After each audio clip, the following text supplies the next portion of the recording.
तक किसी को बेचारे को पुरस्कार नहीं मिला, मेहनत करने के बाद भी बेचारा गधा का गधा ही रहा। तो गधा कहता है मैंने भी परिश्रम तो बहुत किया, परंतु प्रशंसा और धन्यवाद आज तक नहीं मिला हमको।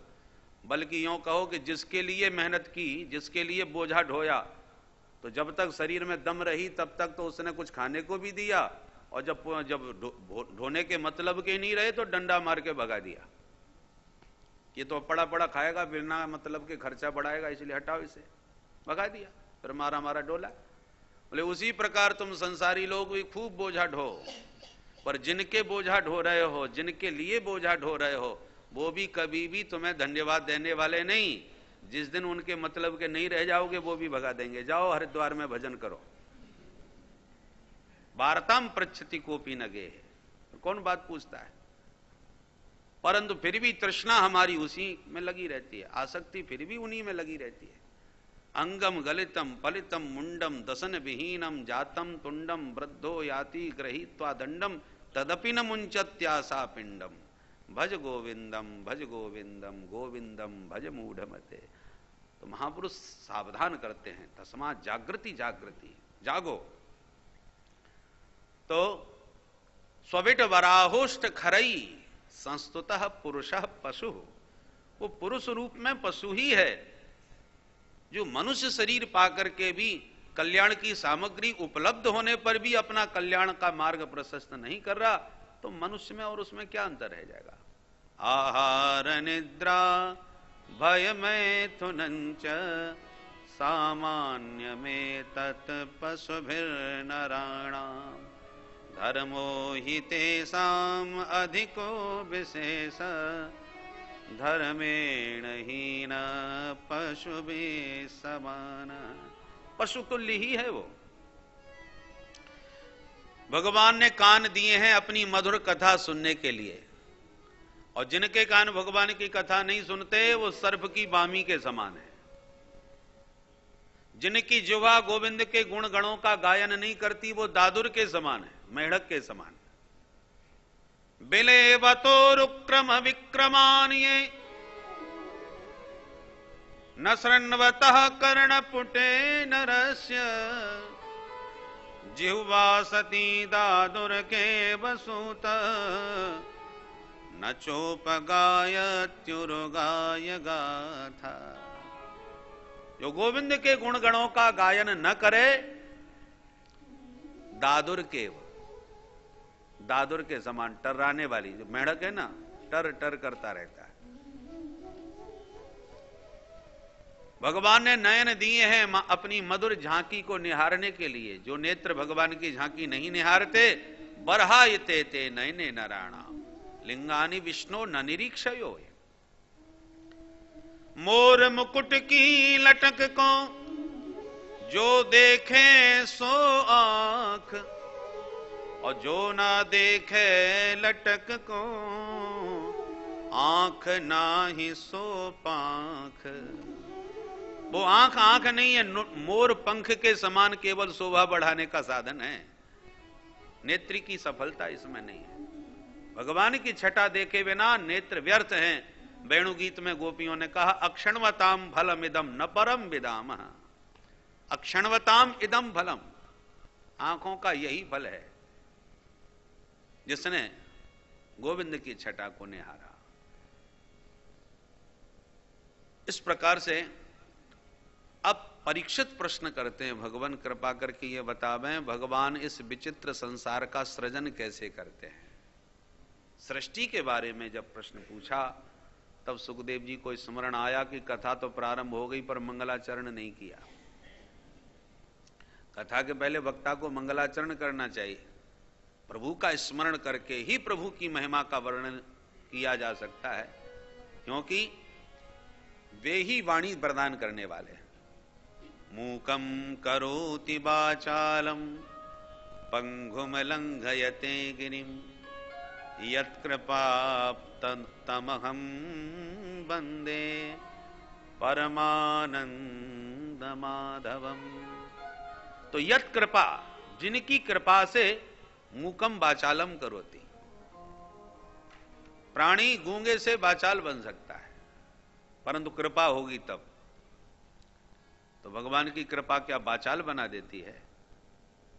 मूकम करोति वाचालम, गूंगे को जिनकी कृपा वाचाल बना दे, तो वाचाल बनना कोई अच्छी बात है?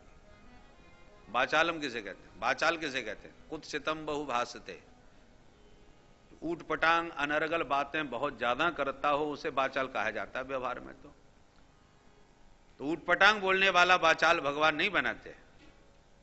तो मूकम करोति वाचालम का अर्थ क्या होगा?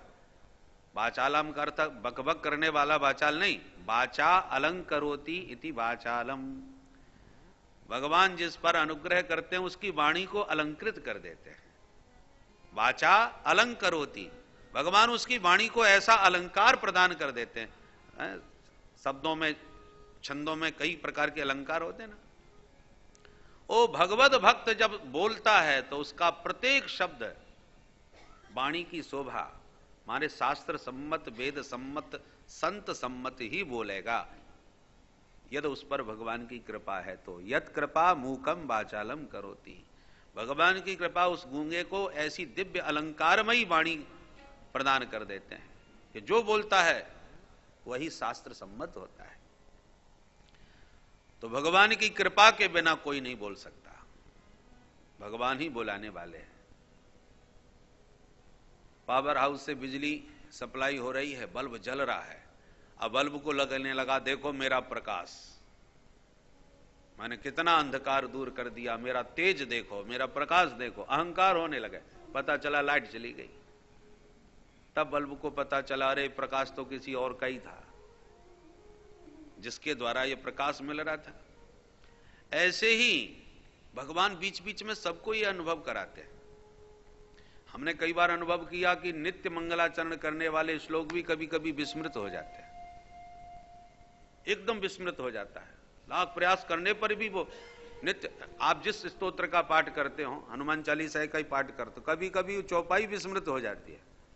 जो कंठस्थ है, नित्य पाठ करते हैं, वो भी कभी कभी विस्मृत हो जाता है। भगवान ये झटका इसलिए देते हैं कि देखो सप्लाई यहां से हो रही है, और गड़बड़ करेंगे तो ऐसे गायब हो जाएगी। एकदम लाइट चली गई तो पता चलता है कि नहीं नहीं प्रकाश किसी और का है। ऐसे ही हर व्यक्ति के जीवन में जो भी सद्गुण हैं वो भगवान का प्रदत्त प्रसाद है, ये सदा हमें स्मरण रखना चाहिए, भगवान ने दिया है। तो ऐसा विचार करने से कभी अहंकार का भी उदय नहीं होगा, स्पर्श नहीं होगा, और आप सदा प्रभु के कृपा पात्र बने रहें। इसके लिए सदा भगवान से अपना कनेक्शन जोड़ा रखने का एक ही उपाय है, मेरा आपकी कृपा से सब काम हो रहा है, करते हो तुम कन्हैया और मेरा नाम हो रहा है। करने कराने वाले प्रभु हैं, जिसको जो नाम देना चाहें, जिसको जो श्रेय देना चाहें, यह विवेक सदा बनाए रखना चाहिए, तो भगवान की कृपा के सदा पात्र बने रहेंगे। इसलिए आइए एक बार प्रभु का स्मरण कर लें। बीच में सुखदेव जी मंगलाचरण कर रहे हैं, हम भी अपने मन को माधव के साथ जोड़ के फिर आगे की चर्चा प्रारंभ करते हैं। बोल भक्तवत्सल भगवान की जय।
सब काम हो रहा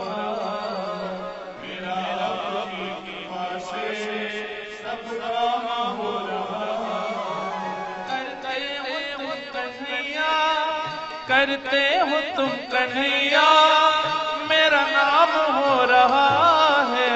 मेरा आपकी कृपा से सब काम हो रहा है। मेरा आपकी कृपा से सब काम हो रहा है।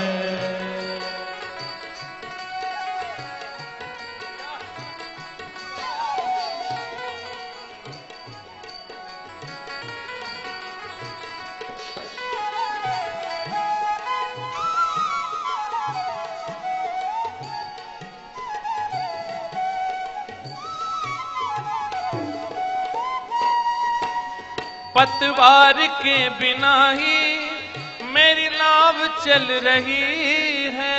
पतवार के बिना ही मेरी नाव चल रही है। पतवार के बिना ही मेरी नाव चल रही है। पतवार के बिना ही मेरी नाव चल रही है। हैरान है जमाना मंजिल भी मिल रही है। हैरान है जमाना मंजिल भी मिल रही है। हैरान है जमाना मंजिल भी मिल रही है। हैरान है जमाना मंजिल भी मिल रही है। करता नहीं हूँ कुछ भी, करता नहीं हूँ कुछ भी, सब काम हो रहा है। करता नहीं हूँ कुछ भी, सब काम हो रहा है। करते हो तुम कन्हैया, करते हो तुम कन्हैया मेरा नाम हो रहा है। मेरा आपकी कृपा से सब काम हो रहा है। मेरा आपकी कृपा से सब काम हो रहा है।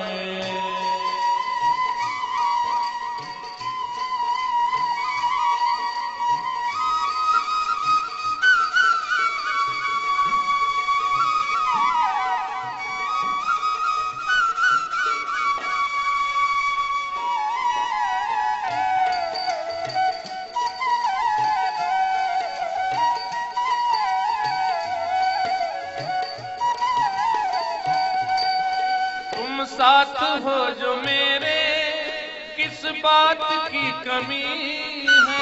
तुम साथ हो जो मेरे, किस बात की कमी है। तुम साथ हो जो मेरे, किस बात की कमी है। तुम साथ हो जो मेरे, किस बात की कमी है। किसी और चीज की अब दरकार भी नहीं है।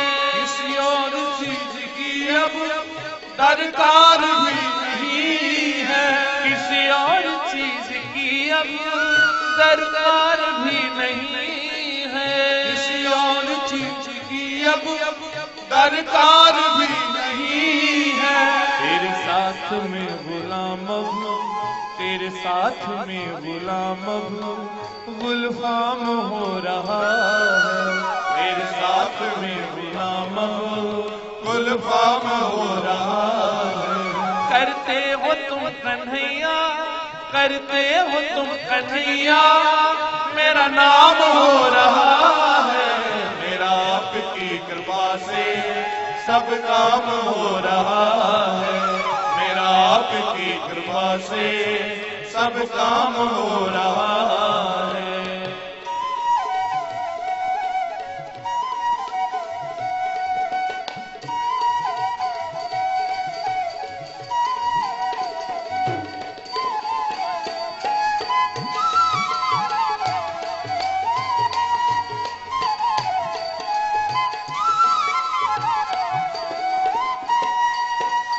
मैं तो नहीं हूँ काबिल तेरा प्यार कैसे पाऊं। मैं तो नहीं हूँ काबिल तेरा प्यार कैसे पाऊं। कन्हैया मैं तो नहीं हूँ काबिल तेरा प्यार कैसे पाऊं।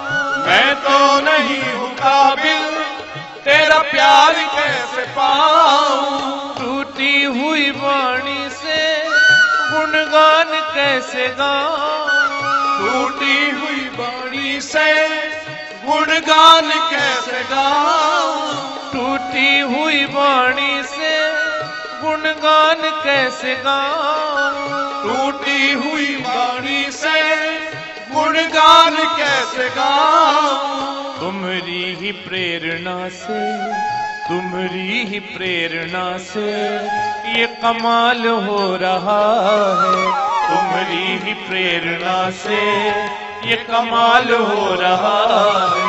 करते हो तुम कन्हैया, करते हो तुम कन्हैया, मेरा नाम हो रहा है, मेरा आपकी कृपा से सब काम हो रहा है, मेरा आपकी कृपा से सब काम हो रहा है। करते हो तुम कन्हैया, करते हो तुम कन्हैया, मेरा नाम हो रहा है, मेरा आपकी कृपा से सब काम हो रहा है, मेरा आपकी कृपा से सब काम हो रहा है, सब काम हो रहा है, सब काम हो रहा है। बोल वृंदावन बिहारी लाल की, भक्त वत्सल भगवान की। यत् कीर्तनं यत् स्मरणं यदीक्षणं यद्वन्दनं यच्छ्रवणं यदर्हणं लोकस्य सद्यो विधुनोति कल्मषं तस्मै सुभद्रस्रवसे नमो नमः। प्रभु का स्मरण करते हुए महामुनि सुखदेव जी मंगलाचरण में कहते हैं, जिन प्रभु का कीर्तन करने से, यत् कीर्तनम, बोलो राधे राधे, जिनका कीर्तन करने से, स्मरण करने से, दर्शन करने से, वंदन करने से, श्रवण करने से, अर्चन करने से लोकस्य सद्यो विधुनोति कल्मषम, प्राणी के शीघ्र ही सारे कल्मष, समस्त पाप ताप धुल जाते हैं। ऐसे प्रभु के पाद पद्मों में हम बारंबार प्रणाम करते हैं। जिनके रोम रोम से कृपा बरसती है, जिनके रोम रोम से कल्याण की वर्षा होती है, ऐसे सुभद्र स्रव से नमो नमः, ऐसे प्रभु के चरणों में हमारा प्रणाम है। कोई कितना भी बड़ा तपस्वी हो जाए, कितना भी बड़ा यशस्वी हो, कितना भी बड़ा तेजस्वी हो, कितना भी बड़ा दान परायण हो, पर जब तक भगवत पाद पद्मों का आश्रय नहीं लेगा तब तक उसका कभी कल्याण होने वाला नहीं। तपस्विनो दान परा यशस्विनो मनस्विनो मंत्र वेदा सुमंगला क्षेमं न विन्दन्ति विना यदर्पणम् तस्मै सुभद्र स्रवसे नमो नमः। राजा नृग कितना बड़ा दानी था, दसम स्कंद उत्तरार्ध में प्रसंग आता है। परम दानी। भगवान ने पूछा, कितना दान किया तुमने, कितनी गायों का दान किया? तो हंस करके कहता है, महाराज बरसात की बूंदें शायद कोई गिन ले कि बरसात में इतनी बूंदें गिरी, धरती के धूल कण शायद कोई गिन ले, आकाश के तारे भी शायद कोई गिन सके, पर मेरी दी हुई गायों की कोई गिनती नहीं। असंख्य गायों का दान किया। यावत्य सिकता भूमेर यावत्यो दिवितारकाः यावत्यो वर्षधाराश्च तावती रददास्मगाः। इतनी गाय दान की। भगवान बोले फिर भी गिरगिट बन गए। इतना बड़ा दानी गिरगिट क्यों बना? तो क्षेमं न विन्दन्ति विना यदर्पणम् तस्मै सुभद्र स्रवसे नमो नमः। इसलिए साधक बनो, बढ़िया बढ़िया साधना करो, शुभ कर्म करो, पर कर्तृत्व का अभिमान यदि आया कि मैं करता हूं और भगवान की कृपा से यदि वंचित हो गए तो बड़े बड़े तपस्वी यशस्वी को गिरते फिसलते देर नहीं लगती। एक के आगे शून्य रख दो तो सीधी संख्या 10 हो जाती है। एक और शून्य बढ़ा दिया तो डायरेक्ट 10 गुना और बढ़ करके 100 हो गया। एक शून्य और बढ़ाया तो और 10 गुना बढ़ करके 1000 हो गया। प्रत्येक शून्य बढ़ाते गए संख्या 10 गुनी बढ़ती गई। शून्य को अभिमान हो गया, बारे हमने संख्या को कहां से कहां तक पहुंचा दिया। हमारा बल देखो, हमारा पराक्रम देखो, हमारा प्रभाव देखो। दूसरा बोला तेरे से ज्यादा तो संख्या मैंने पहुंचाई है। सब झगड़ बैठे आपस में, नहीं नहीं मैं बड़ा हूं, नहीं मैं बड़ा हूं। झगड़ा शून्यों में बढ़ा तो आदि में खड़ा अंक बोला तुम ही बड़े बने रहो, अपने राम तो ये चले। झगड़ते रहो। अब आदि में खड़ा एक अंक यदि खिसक गया तो अब क्या बचा? चाहे जितने शून्य हो सब बराबर, सब बेकार, कुछ भी नहीं बचा। ऐसे ही राम नाम को अंक है, सब साधन है शून्य। अंक गए कछु हाथ ना, अंक रहे 10 गुण्य। अंक रहेगा तो शून्य 10 गुना बढ़ेगा, और अंक यदि चला गया तो कछु हाथ ना, कुछ भी हाथ नहीं पड़ेगा, सब व्यर्थ हो जाएगा। इसलिए सर्वदा भगवान की कृपा के साथ जुड़े रहना चाहिए।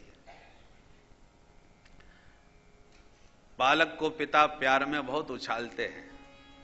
खूब जोर से उछाल दिया बाप ने, बच्चे को लगा वारे हम इतने से बालक इतने ऊपर पहुंच गए। परंतु ये यदि भूल जाए कि किसने पहुंचा दिया, तुम अपने बल पर थोड़ी पहुंच गए, वो तो बाप ने सहारा दिया और उछाल दिया तो तुम इतने ऊपर पहुंच गए। और कहीं उस पिता ने हाथ ढीला कर दिया तो जितने ऊपर पहुंच गए उतने नीचे पहुंच जाओगे। जो उछालता है वो संभालता भी है। तो पिता के पुष्ट भुजा बल से तुम इतने ऊपर पहुंचे और वही तुम्हें संभाल करके नीचे उतारेगा। यदि उसने संभालना छोड़ दिया तो ऊपर से नीचे आते देर नहीं लगेगी। इसलिए क्षेमम न विंदंती बिना यदर्पणम, भगवान की कृपा के बिना फिसलते गिरते देर नहीं लगती। दूसरी तरफ कोई कितना भी पापी हो, किरात हूणांध्र पुलिंद पुलकसा आवीर कंगा यमुना खसादय, ये नेच पापा यदुपाश्रया सुध्यन्ति तस्मै प्रभ वैष्णवे नमः। ये जितने पाप योनि में पतित प्राणी हैं, किरात हूण आभीर यवन, भले ही कितने पतित हों, अन्य च ये नेच पापा यदुपाश्रया, अन्य च पापा, ये जितने पापियों के नाम गिनाए उससे और भी अतिरिक्त जो अन्य पापा हैं, पापा समझ गए? अन्य च पापा, पापा माने महापापी। पाप में तो एक वचन है, पापा में बहुवचन है। और गीता में, भागवत में, रामायण में, सब जगह ये पापा शब्द आया है और एक ही अर्थ में आया है। आजकल हम लोग पापा बनने में बड़े गौरवान्वित होते हैं। हमारी परंपरा में तो पिताश्री कहा जाता है ना, पिताजी, पिताश्री, पापा। परंतु इसलिए कहते हैं अन्य च पापा, कोई कैसा भी पापा हो, पर यदुपाश्रयाश्रया, जिसका आश्रय लेते ही शुद्ध्यंती, परम विशुद्ध हो जाता है। जिन प्रभु का आश्रय लेते ही बड़े बड़े पापी शुद्ध हो जाते हैं, ऐसे प्रभु के पाद पद्मों में हम बारंबार प्रणाम करते हैं। वो मेरी वाणी को अलंकार प्रदान करें। सुखदेव जी महाराज स्मरण करके वाणी की प्रार्थना करते हैं। भूतैर महद्भिर्ययिमा पुरो विभुर निर्मायसेते यदमूष पुरुष भुंक्ते गुणान् षोडश षोडशात्मक सोलंकृशिष्ट भगवान बचांसि। जो त्रिगुणात्मक पंचभूतात्मक इस प्रकृति में भगवान निर्माण करके इसमें प्रविष्ट भी हुए और प्रविष्ट होकर के इसको संचालित किए। वही प्रभु मेरी वाणी में प्रविष्ट होकर के मेरी वाणी को शक्ति प्रदान करें। वचांसी में, वचांसी शब्द बहुवचन है, केवल एक वैखरी वाणी को ही शक्ति प्रदान न करें, जो परा, पश्यंती, मध्यमा और वैखरी चारों प्रकार की वाणियों को शक्ति प्रदान करें, इसलिए बहुवचन का प्रयोग किया। सोलंकर शिष्ट भगवान वचांसी में परा, पश्यंती, वैखरी, मध्यमा, जो चार प्रकार की जो वाणी है, समस्त प्राणी वाणियों को शक्ति प्रदान करें वो मेरे प्रभु। इस प्रकार से प्रार्थना करके मंगलाचरण करके तब सुखदेव जी कहते हैं, परीक्षित जो सृष्टि के बारे में तुम हमसे पूछ रहे हो, यही प्रश्न एक बार नारद जी ने अपने पिताजी से पूछा था। नारद जी एक बार अपने पिताजी का दर्शन करने आए तो ब्रह्मा जी ध्यान मग्न बैठे हुए थे। नेत्र खुलने पर नारद जी ने पूछा, पिताजी ये सारे संसार को आप ही बना रहे हो, सब आपका बनाया हुआ खेल है, तो फिर आंख बंद करके ध्यान किसका लगा रहे हो, आपसे भी कोई ऊपर है क्या? तब नारद जी को ब्रह्मा जी ने सृष्टि का रहस्य समझाया। बोलो राधे राधे। प्रकृति और पुरुष की साम्यावस्था में लय होता है, वैषम्यावस्था में सृजन होता है।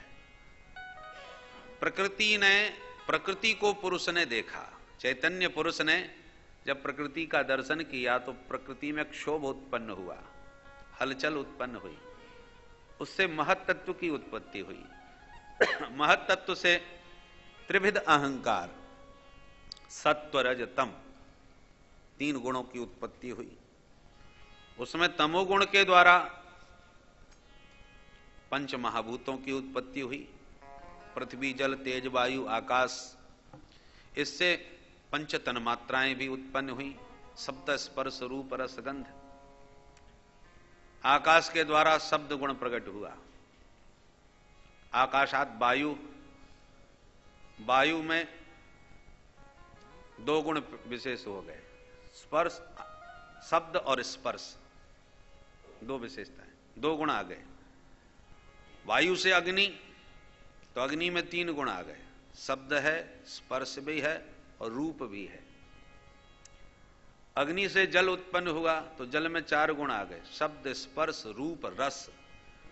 और जल से पृथ्वी उत्पन्न हुई, पृथ्वी में पांचों गुण आ गए, शब्द, स्पर्श, रूप, रस, गंध। तत्र गंधवती पृथ्वी, पृथ्वी में गंध आ गया। ऐसे पंच महाभूत, पंच तन्मात्राएं ये तमोगुण के द्वारा प्रकट हुई। रजोगुण के द्वारा इंद्रियों की उत्पत्ति हुई, इंद्रियों के अधिष्ठात्री देव सत्वगुण से प्रकट हो गए। इस प्रकार से समस्त संसार त्रिगुणात्मक, ये सारी प्रकृति त्रिगुणात्मिका है। भगवान श्री हरि नारायण, नारायण का मतलब क्या? नार माने जल, और जल में ही है घर जिसका, नारायण। भगवान श्री हरि नारायण के दिव्य नाभि से फिर एक अलौकिक अद्भुत कमल उत्पन्न हुआ। कमल से ब्रह्मा जी का जन्म हुआ। ब्रह्मा जी चारों दिशाओं में देखने की इच्छा किए तो चतुरानन हो गए, चार मुख प्रकट हो गए। ब्रह्मा जी ने चारों तरफ दूर दूर तक केवल जल और वायु का ही मात्र दर्शन किया और कुछ भी नहीं। तो प्रश्न उठा, को हम, मैं कौन हूं? तो अपने बारे में जानने की जिज्ञासा हुई कि यदि मैं हूं तो मेरे को जन्म देने वाला भी तो कोई ना कोई होगा, मुझे किसने पैदा किया?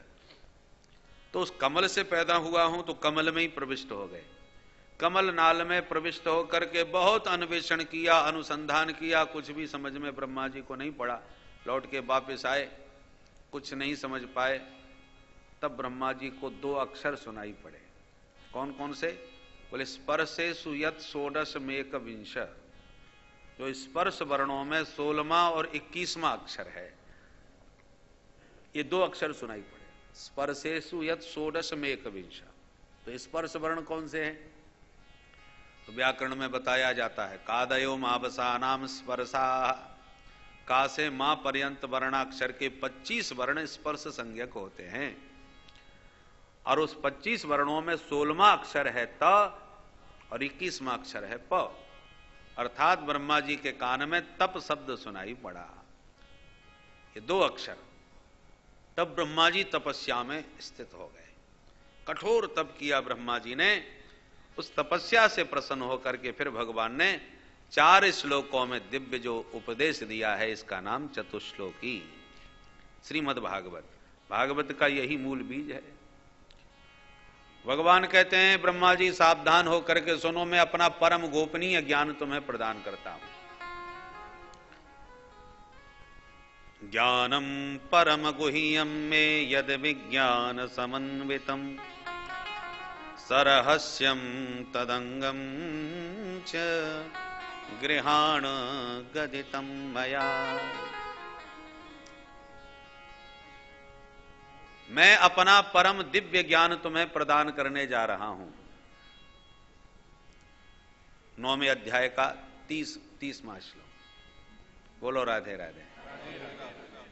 परम गोपनीय ज्ञान है ये, और कोरा ज्ञान नहीं है। ज्ञान माने शास्त्रों से पढ़ करके जो जानकारी मिली वो ज्ञान, पर केवल पढ़ा लिखा ज्ञान नहीं है। विज्ञान समन्वितम, विज्ञान माने अनुभव गम्य ज्ञान, प्रैक्टिकल ज्ञान। तो भगवान कहते हैं केवल लिखी पढ़ी बातों का ज्ञान नहीं है, अनुभव गम्य ज्ञान तुम्हें बता रहा हूं। और सरहस्यम, रहस्य के साथ। भगवान की भक्ति रहस्यमयी है। भगवान भक्ति का रहस्य किसी को बताते नहीं, परम गोपनीय है।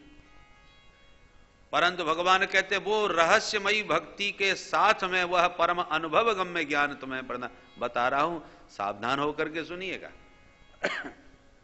तुम्हें अपना मान करके सुना रहा हूं। भगवान के पुत्र हैं ना ब्रह्मा जी, तो बेटे से कोई रहस्य छुपाया नहीं जाता। आपका कोई बहुत कितना भी प्रेमी हो, आप बड़े उल्लास के साथ उसे पूरा घर दिखाओगे।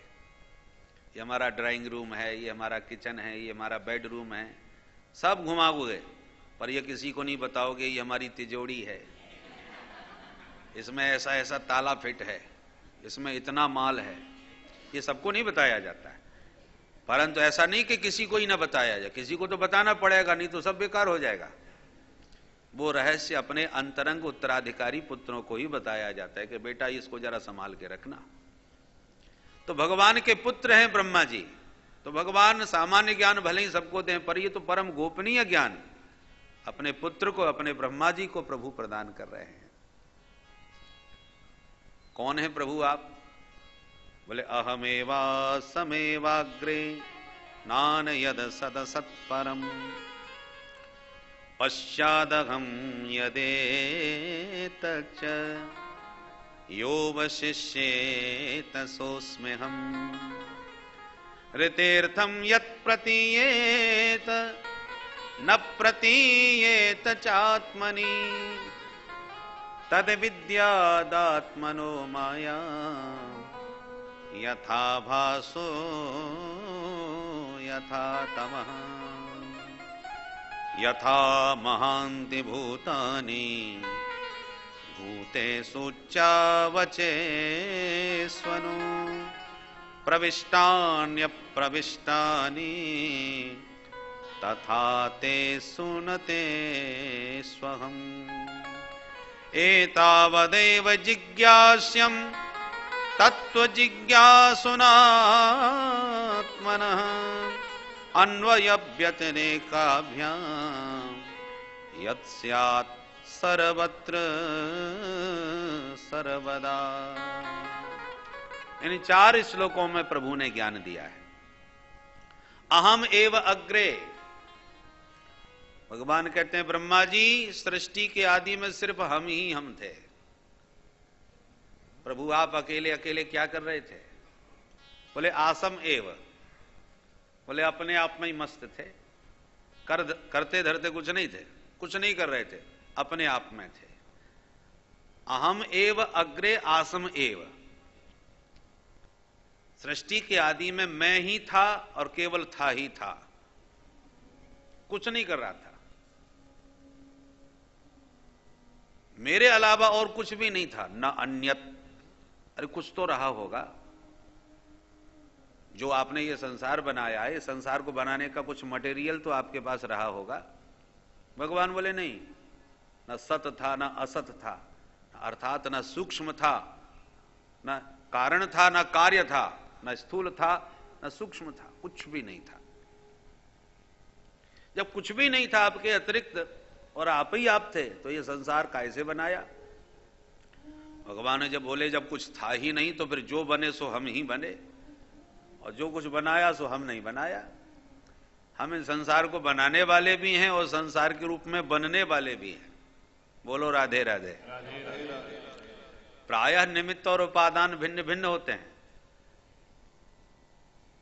सोने के सुंदर सुंदर आभूषण बने तो कड़ा कुंडल आदि जितने आभूषण हैं उनका उपादान कारण कौन? सोना। और निमित्त कारण कौन? स्वर्णकार। सोना अपने आप थोड़ी बन गया गहना, उसको किसी ने बनाया। तो बनाने वाला स्वर्णकार निमित्त, और जिस सोने को आभूषण का आकार मिला वो उपादान। परंतु भगवान बनने वाले भी हैं और बनाने वाले भी हैं, निमित्त भी हैं और उपादान भी हैं, इसलिए संपूर्ण जगत के अभिन्न निमित्तोपादान कारण हैं।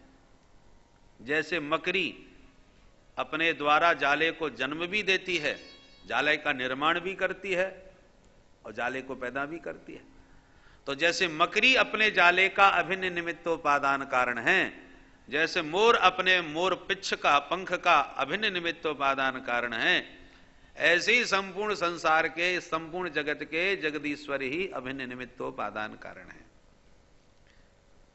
पश्चाद हम यदे तच्च योब शिष्येत सोचमें हम। जो भी कुछ तुम देख रहे हो वो सब मेरा स्वरूप है, मैं ही हूं। और जो भी सृजन से अतिरिक्त जो तत्व शेष बचा है, प्रलय के बाद जो शेष बचेगा वो भी तत्व मैं ही हूं, मुझसे भिन्न कुछ भी नहीं। ये परिचय भगवान ने ब्रह्मा जी को दिया कि मुझसे अतिरिक्त और कुछ भी नहीं, सब में मेरा दर्शन करो। बोलो राधे राधे। कुम्हार ने मिट्टी के बहुत सारे बर्तन बनाए, पर बर्तनों के नाम अलग अलग हैं, पर तत्वतः सब में मिट्टी ही है, मिट्टी के अलावा कुछ भी नहीं। परंतु आप जब कुम्हार के घर अब दुकान पर जाके कहो आपको मटका खरीदना है, और आपने कहा कि आप नाम रूप को किनारे करके कहो हमें तो मिट्टी चाहिए, हमें तो ये सब मिट्टी ही मिट्टी नजर आ रही है, तो वो आपको मटका देगा कि सुराही देगा कि कुल्हड़ देगा कि सकोरा देगा। बहुत से बर्तन है उसके पास मिट्टी के, और सारी मिट्टी के ही हैं। एक नहीं अनेक बर्तन उसने बनाए हैं, सबके उपयोग भी अलग अलग है। उसी कुम्हार ने उसी मिट्टी से मटका बनाया जिसमें रखा हुआ जल एकदम शीतल हो जाता है, और जो पीता है उसके हृदय को भी शीतल कर देता है। उसी कुम्हार ने उसी मिट्टी से एक चिलम बनाई। चिलम आपने देखे होगे, जो आग उसमें से निकालते हैं, तंबाकू पीते हैं, और वो चिलम ऐसी बनी कि खुद भी आग से जलती रहती है और जो पीता है उसको हृदय को भी जलाती रहती है। बनी सब उसी मिट्टी से। तो ऐसे ही दुर्जन सज्जन संसार में जो भी दिख रहे हैं सब एक ही मटेरियल से बने हैं। तत्व तो एक ही है, अच्छे बुरे दुरात्मा महात्मा सब उसी से बने हैं। परंतु नाम रूप कार्य सब अलग अलग दिख रहे हैं। तो तत्वज्ञानी जो महापुरुष होते हैं वो तत्व की दृष्टि से एक ही तत्व सब में देखते हैं, केवल व्यवहार की दृष्टि से व्यवहार भिन्न भिन्न करते हैं। एक ही से सब बना हुआ है। एक बार एक बालक परीक्षा में पास हो गया, पिता ने कह रखा था बेटा बढ़िया अंकों से पास हुआ तो तुझे अब की बार मैं कुछ ना कुछ सोने की चीज दूंगा, सोना दूंगा। गरीब परिवार का था बेचारा, उसने आज तक सोना ही नहीं देखा कि सोना कैसे, नाम सुना था कि सोना बहुत मूल्यवान वस्तु कोई होती है, पर कैसी होती है उसे नहीं मालूम। पास हो गया तो पिता के पास आके बोला पिताजी देखो मैं उत्तीर्ण हो गया, बढ़िया सा कोई सोना हमको खरीदवाओ। बोले चलो बेटा। सोने की दुकान पर गया दरवाजे पर कोई मित्र मिल गया, सो पिता उससे बात करने लगा। बेटे से कहा, बेटा तुम जाके पसंद करो, फिर मैं आके देखता हूं। बेटा घुस गया सोने की दुकान में। भैया जी ये क्या है? बोले ये लर है पहनने वाली, ये अंगूठी है, ये कंकन है। उसने जितनी सामग्री रखी थी सब पूछ डाली और फिर बाहर आकर के बोला, पिताजी इस दुकान में सोना है ही नहीं। क्यों? बोले मैंने सब देख लिया, उसके पास अंगूठी है, लर है, बेंदा है और सोने वो चूड़ियां आदि हैं, बहुत सब कुछ है, पर सोना नहीं है। पिता मुस्कुरा के बोला, बेटा ये सब सोने की ही तो हैं, यही तो सब सोना है, इनका उपयोग अलग अलग है, अलंकारों के नाम अलग अलग हैं, वस्तुतः देखो तो सब सोने के ही तो अलंकार हैं ये सब। उसी प्रकार सबके नाम रूप कार्य अलग अलग भले ही दिखते हों, पर तत्वज्ञानी महापुरुष सब में उसी सोने का दर्शन करते हैं, उसी तत्व का दर्शन करते हैं। पर सोना के गहने तो बहुत बढ़िया बने हैं, पर प्योर सोने के गहने नहीं बनते, कुछ ना कुछ टांका लगाना पड़ता है, तभी वो बढ़िया गहने बन पाते हैं। ऐसी सभी तत्वज्ञानी हो गए, सभी को तत्वबोध हो गया तो फिर संसार ही ठप हो जाएगा। तो माया के द्वारा थोड़ा मिलावट करना पड़ता है, अज्ञान के द्वारा ही तो ये संसार चल रहा है। सभी ज्ञानी बन गए, सभी सुबुद्ध हो गए तो सभी मुक्त हो जाएंगे, तो संसार ही ठप हो जाएगा ठाकुर जी का। तो ये माया विपरीत ज्ञान कराने के लिए भगवान की शक्ति है। माया विपरीत ज्ञान, उल्टा ज्ञान कराती है। परमात्मा है, नित्य है, शाश्वत है, अविनाशी है, पर इसने छुपा लिया, परमात्मा को छुपा लिया। और जगत जो अनित्य है, मिथ्या है, नाशवान है, झूठा है, वो संसार दिखा दिया। तो झूठे को दिखा देना, सच्चे को छुपा लेना, यही जादूगर का खेल होता है। जादूगर भी यही चमत्कार करता है, भगवान की माया का भी यही खेल है। सच्चिदानंद को छुपाती है और असत जगत को दिखा करके उसमें जीवों को फंसा देती है। ऋतेर्थम यत् प्रतीयेत न प्रतीयेत चात्मनि तद विद्यादात्मनो मायाम यथा भासो यथा तमः। माया का काम ही यही है। ऋतेर्थम यत् प्रतीयेत न प्रतीयेत चात्मनि। नेत्र दोष हो जाए और नेत्र दोष न भी हो तो आंख के नीचे थोड़ा सा उंगली दबा करके, उंगली का दबाव डाल करके फिर चंद्रमा को देखो तो आपको दो चंद्रमा नजर आएंगे।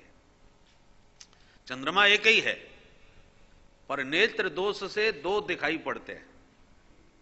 ये आभास है, वस्तुतः है नहीं। परंतु राहु केतु नवग्रहों में है पर दिखाई ही नहीं पड़ते, हैं पर दिखाई नहीं पड़ते, और नहीं है वो दिखाई पड़ रहा है। ऐसे ये माया का खेल है। जो वास्तव में हैं वो दिखाई नहीं पड़ रहे, छुपे हुए हैं माया के द्वारा। और जो नहीं है, जो झूठा है, अनित्य है, स्वप्न के समान है। स्वप्न में हमको सब कुछ दिखाई देता है, पर वास्तव में वो कुछ भी नहीं होता।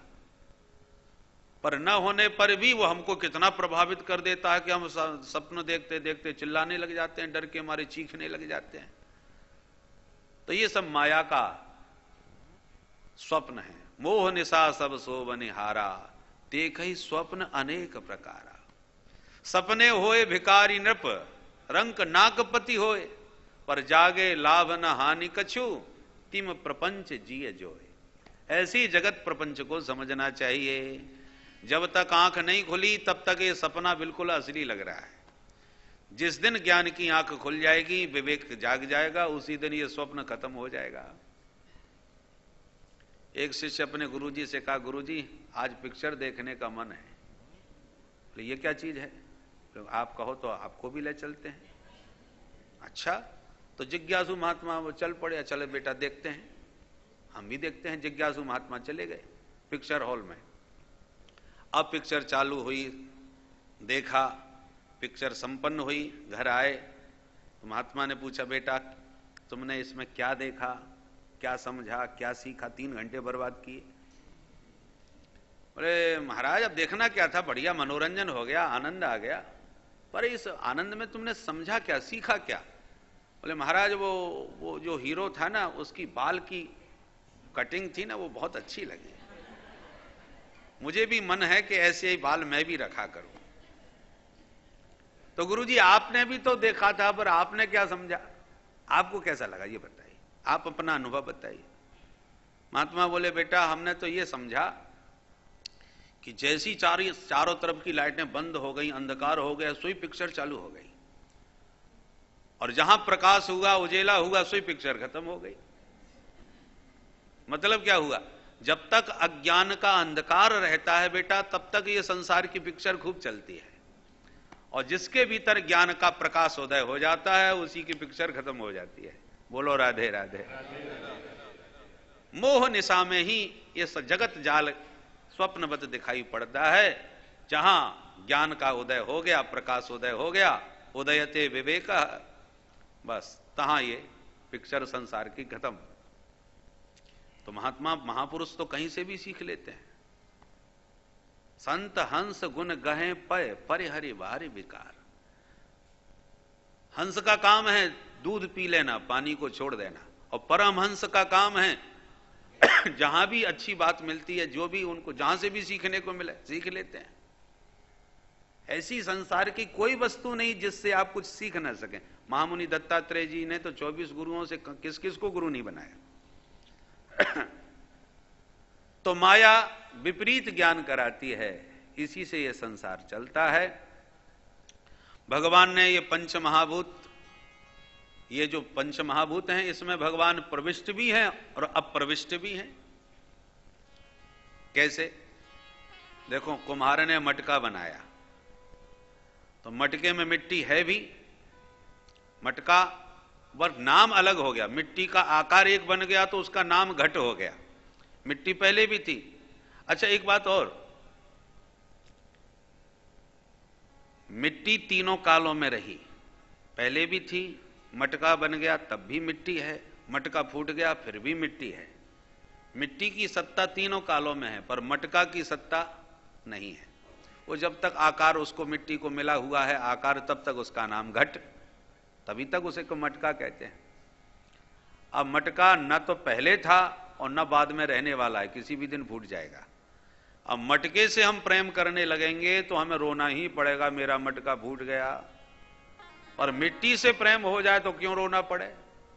पहले भी मिट्टी थी, मटका बन गया तब भी मिट्टी तो है, मटका फूट जाए खंड खंड हो जाए फिर भी मिट्टी तो है। मिट्टी तो तीनों कालों में रहेगी, तो काय का रोना? ऐसे ही परमात्मा पहले भी थे और जगत के रूप में वे ही विलसित हो रहे हैं, और जगत के ये आकार नाम रूप न भी रहें तब भी परमात्मा तो रहेंगे। तो उस परमात्मा तत्व से प्रीति हो जाए, उससे संबंध हो, तो पहले भी थे, आज भी हैं और हमेशा रहेंगे, तो रोने का प्रश्न नहीं। पर ये जो मटका के तरह ये जो नाम रूप हमको दिखाई पड़ रहे हैं, पर मिट्टी के रूप में, जैसे मिट्टी मटके में भी है, ऐसी जगत में जगन्नाथ भी हैं। परंतु इन आकारों से यदि प्रीति हो तो हमको रोना पड़ेगा, क्योंकि ये टिकाऊ नहीं है, ये मटके कभी भी फूट सकते हैं। इसलिए कबीरदास जी ये शरीरधारियों को भी मटका कहते हैं। घट घट मेरा साइया सूना घट नहीं कोई, ये सब घट ही तो हैं। तो हम सब मटके हैं, ब्रह्मा जी कारीगर हैं जिन्होंने बना के तैयार किए, और ब्रह्मा जी की कृति भी कमाल की है। इतने मटके बनाए पर कोई किसी से मैच नहीं करता, 7 अरब से ऊपर संख्या हो गई। और क्या अद्भुत कारीगरी है, एक ही निर्माता और असंख्य मटके बनाए, परंतु सब अलग अलग तरीके के हैं। ये चमत्कार, ये कारीगरी है, अद्भुत कारीगरी है। इसलिए यदि इन नाम रूपात्मक जगत प्रपंच में प्रीति होगी तो रोना ही पड़ेगा, पर जो इस जगत के रूप में विलसित हो रहा है उससे संबंध जुड़ जाएगा तो नहीं रोना पड़ेगा, क्योंकि मिट्टी तीनों कालों में विद्यमान है। हमने मटका बनाया तो मटके के भीतर आकाश आ गया। आकाश नहीं बनाया कुम्हार ने, आकाश तो पहले ही से था, परंतु मटके के भीतर आकाश आ गया तो उसका नाम हो गया घटाकाश। अब मटका फूट गया तो घटाकाश महाकाश में बदल गया। अब न तो वो बनाया, न उसने प्रवेश किया, न उसको निकाला। प्रविष्टान्य प्रविष्टानी, तो वो प्रविष्ट हुआ भी और नहीं भी हुआ। ऐसी भगवान जगत में प्रविष्ट हैं भी और नहीं भी हैं, तीनों से परे, इन तीनों अवस्थाओं से परे हैं, तीनों गुणों से भी परे हैं। बार बार इस पर विचार करना चाहिए। भगवान कहते हैं ब्रह्मा जी से, यही विचारणीय है। अन्वय व्यतिरेकाभ्याम, परमात्मा इस संसार में अनुगत भी हैं और इससे व्यतिरिक्त भी हैं, अलग भी हैं। मटके में मिट्टी अनुगत भी है और मिट्टी से, मटके से पृथक भी है, अलग भी है। ऐसी आत्मा के स्वरूप को समझो। आत्मा तीनों अवस्थाओं में विद्यमान भी है। जागृत में भी आत्मा साक्षी बन के देख रहा है, आज मैं उससे मिला, वहां गया था, उस जगह घूमा था, तो सबका जागृत अवस्था का साक्षी आत्मा है। पर स्वप्न देखा तो स्वप्न में भी साक्षी बना बैठा है, आज मैंने ऐसा ऐसा स्वप्न देखा। तीसरी अवस्था सुसुप्ति, जहां पर कुछ भी होश नहीं रहा था, इतनी गहरी निद्रा में हम खो गए थे, सो गए थे, पर जागने के बाद बोले सुखम सुस्वाप, आज मैं बड़े आनंद पूर्वक सोया। तो तुम तो बिल्कुल खोए हुए थे, शरीर मृत भी पड़ा था, तुम्हें कुछ भी होश ही नहीं रहा था, तो सुख की अनुभूति किसने करी? वह सुसुप्ति अवस्था में भी जो विद्यमान था, सुसुप्ति का भी जो साक्षी बन के बैठा है, वही आत्मा है। तो इन तीनों अवस्थाओं में रहते हुए भी तीनों से अलग भी है, समाधि में वो तीनों से अलग हो जाता है। तो अनुगत भी है और सबसे अलग भी है, वही आत्मा का स्वरूप है। भगवान कहते हैं यह विवेक सदा बनाए रखो, इसका बार बार विचार करते रहो ब्रह्मा जी। तो भगवान कल्प विकल्पेषु न विमुह्यति करिहि चित, कल्प कल्पांतरों में भी तुम मेरी माया से कभी प्रभावित नहीं हो पाओगे, अज्ञान तुम्हें कभी प्रभावित नहीं कर पाएगा। इस प्रकार से दिव्य ज्ञान भगवान ने ब्रह्मा जी को प्रदान किया। बोलो राधे राधे।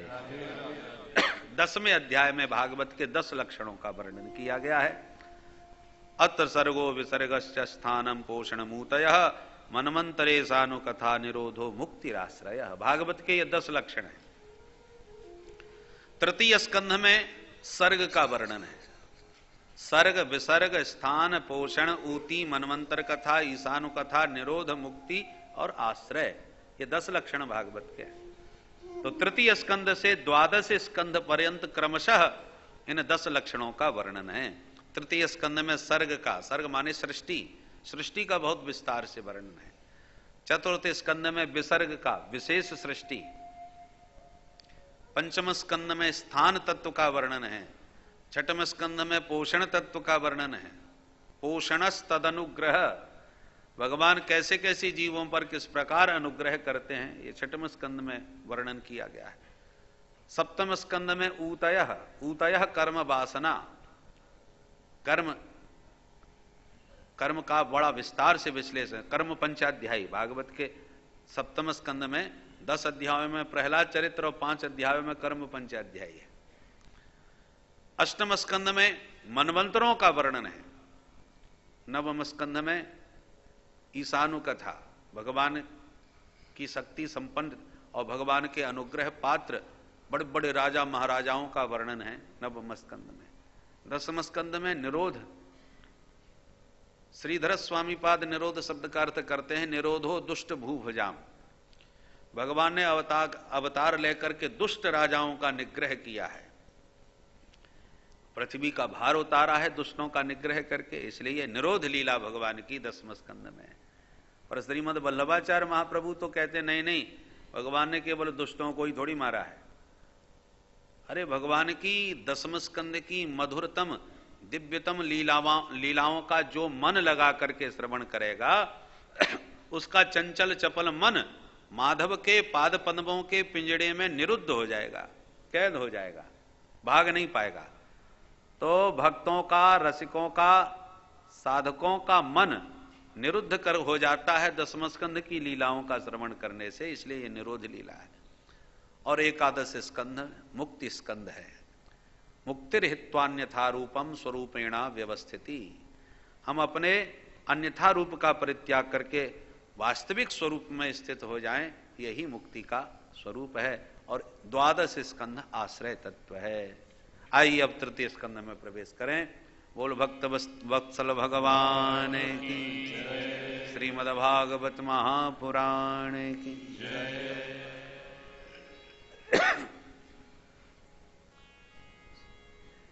सबसे पहले तृतीय स्कंध में 33 अध्याय हैं और उसमें सबसे पहले परम भागवत विदुर जी का चरित्र है। विदुर जी महाराज परम भागवत है। विद ज्ञाने धातु है जिसमें कुरच प्रत्यय होकर के विदुर शब्द बनता है। परम विद्वान, परम ज्ञानी और भगवान के परम भक्त हैं। परंतु अंधे धृतराष्ट्र के सलाहकार, सचिव, मंत्री बने बैठे हुए हैं। धर्म के अवतार हैं। विदुर जी भी धर्म के अवतार हैं, युधिष्ठिर जी महाराज भी धर्म के अवतार हैं। दोनों पक्षों में धर्म है। कौरव पक्ष में विदुर के रूप में धर्म है तो पांडव पक्ष में युधिष्ठिर रूप में भी धर्म है। किंतु पांडव विजयी हुए, कौरवों का पराभव हुआ। ऐसा क्यों? क्योंकि कौरव पक्ष के धर्म की कोई सुनता नहीं है, कोई उनकी मानता ही नहीं है। वो कितना भी समझाएं कोई समझने वाला नहीं है। और पांडव पक्ष का जब धर्म बोलता है तो कोई विचार भी नहीं करता, जो निर्देश दे दिया उसका पालन होता है। ऐसे महाभारत में कई प्रसंग हैं कि युधिष्ठिर जी की आज्ञा से सहमत नहीं हुए भीम और अर्जुन। अनुचित लगा उन्हें कि बड़े भैया की यह गलत आज्ञा है, हम इसे नहीं मानेंगे। तो परामर्श करते समय देखो, जब गोष्ठी हो रही हो, जब चर्चा हो रही हो, तब सभी को अपने विचार रखने का अधिकार है। आवश्यक नहीं आपके अनुकूल ही वो विचार हो, हमारे विचार आपके प्रतिकूल भी हो सकते हैं। तो सब राजा को चाहिए सभी के विचारों का श्रवण करे धैर्य के साथ। इसने ऐसा क्यों कहा, वो नहीं, सब अपने अपनी बुद्धि विवेक से विचार दें। अंत में सबका विचार सुनने के बाद राजा फिर अपना निर्णय सुनावे कि अब क्या करना चाहिए, होना क्या चाहिए। जब राजा का निर्णय हो जाए तो फिर सबको एक स्वर में स्वीकार कर लेना चाहिए, चाहे वो उनके अनुकूल हो चाहे प्रतिकूल हो। तो युधिष्ठिर जी महाराज विचार सबके लेते हैं, पर जब निर्णय सुना देते हैं फिर कोई विचार नहीं किया जाता। फिर तो जो निर्णय हो गया उसको फिर आचरण में लाना है। एक प्रसंग आता है, जब वनवासी पांडव विचरण कर रहे थे, दुर्योधन को पता चला अमुक स्थान पर पांडव अभी बैठे हुए हैं, वन वन भटक रहे हैं, बुरी तरह कष्ट पा रहे हैं। तो उनको चिढ़ाने के लिए, उनका उपहास करने के लिए जंगल में ही पहुंच गया दुर्योधन और अनेक सुंदरियों के साथ वन विहार करता हुआ पहुंचा कि पांडव भी देखें, देखो मेरे क्या आनंद है। तो अपने ठाठ दिखाने, अपना वैभव बताने के लिए पहुंच गया। भीमसेन को बड़ा क्रोध आया, ये दुष्ट हमको जंगल में भी शांति से नहीं रहने देता, घर छोड़ दिया इसकी वजह से, सब कुछ किया, इतनी दूर पड़े हैं फिर भी पापी यहां पर हमको परेशान कर रहा है। बहुत क्रोध आया। अब भीमसेन तो महाबली हैं, तनिक क्रोधित, तुरंत क्रोध आता है। परंतु युधिष्ठिर जी महाराज, धर्म का अंकुश लगा हुआ है। दंड तो शास्त्र में दंड का तो सम्मान है, उद्दंड का सम्मान नहीं है। और दंड वह है जो किसी के नियंत्रण में रहता हो। लक्ष्मण जी महाराज दंड के समान है, पर राम जी के नियंत्रण में है, उद्दंड नहीं है।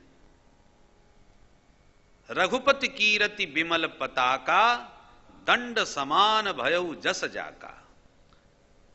राम जी की कीर्ति पताका को लक्ष्मण जी ने डंडे की तरह लहराया है। भाई झंडा में, झंडा बहुत ऊंचा होगा, परंतु कब, जब डंडा ऊंचा लगेगा। अब बिना डंडा लगाए आप झंडा लेके कहो झंडा ऊंचा रहे हमारा, तो नहीं होने वाला ऊंचा। झंडा ऊंचा कब होगा, जब डंडा ऊंचा लगेगा। डंडे पर झंडा होता है, झंडा ऊपर होता है, डंडा नीचे होता है। ऐसी राम जी की कीर्ति पताका झंडे के समान लहरा रही है, परंतु राम जी की कीर्ति पताका के झंडे को लहराने में लक्ष्मण जी का चरित्र डंडे के समान है।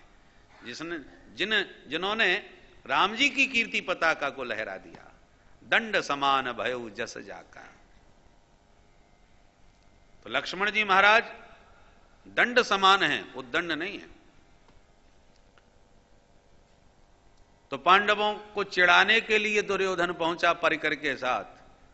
सरोवर था पास में, तो सभी सुंदरियों के साथ जल विहार करने लगा, जल क्रीड़ा होने लगी और खूब क्रीड़ा किया।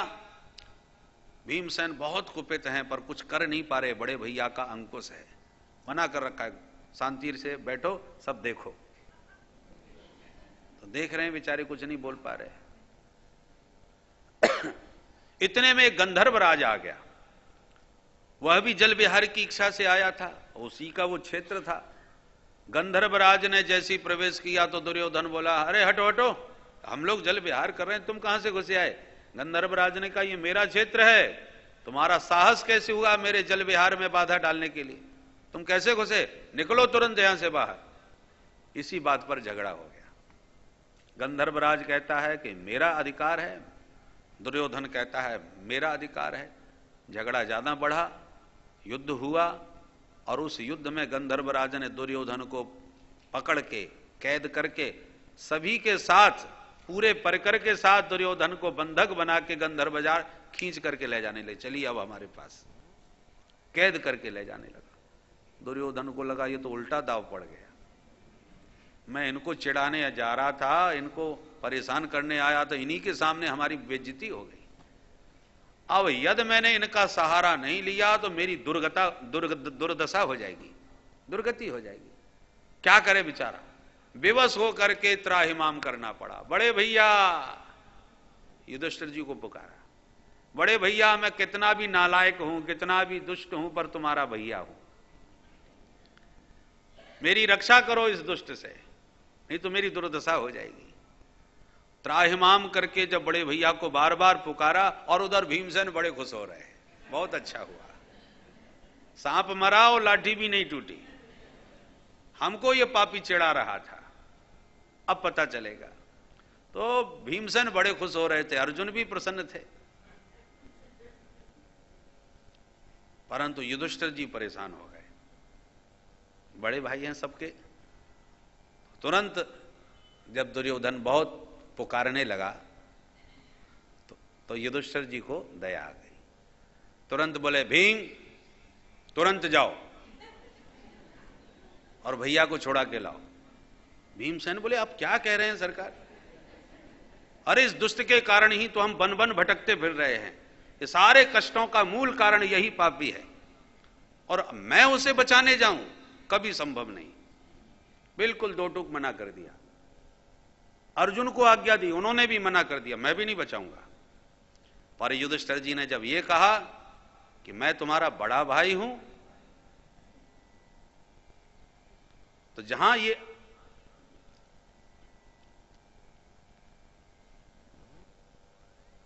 युधिष्ठिर जी महाराज धर्म मूर्ति हैं, उन्होंने एक बात कही कि हम आपस में भाई भाई लड़ते रहें, और भाइयों में झगड़े होते ही रहते हैं। यदि आपस में लड़ते हैं तो वो 100 हैं, हम 5 हैं, परंतु यदि बाहर का कोई हम पर आक्रमण करता है तो उसके लिए हमें 105 बन के रहना चाहिए।